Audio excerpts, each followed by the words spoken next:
ये मेरे गोरे गाल सब होठ से चुए लाली छाली लागत तारो दूध के चढ़ल बाटे होली तू हवाले कदा खुद के नाना रे दादा ना रे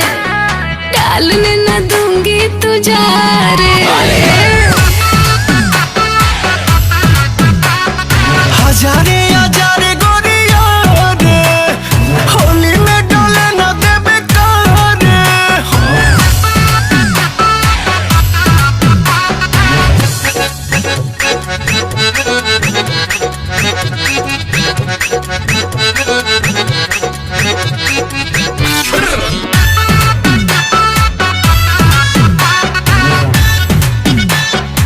तू तो पी के आया भंग ना खेलूंगी तेरे संग रंग डालेगा तू कम ज्यादा करेगा तू तंग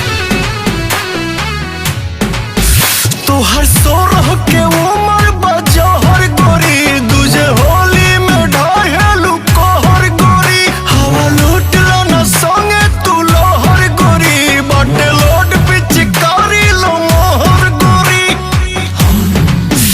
सुने ऐसे नहीं हमें तारे सारे नाना रे दादा ना रे डालने न दूंगी तुझे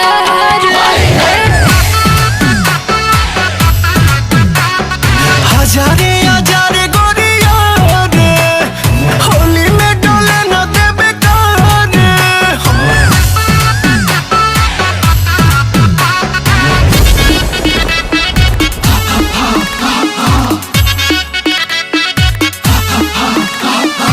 मैं फंसूंगा तेरे नाम तू करेगा बुरा हाल थोड़ी बहकी सी तेरी लगती है चाल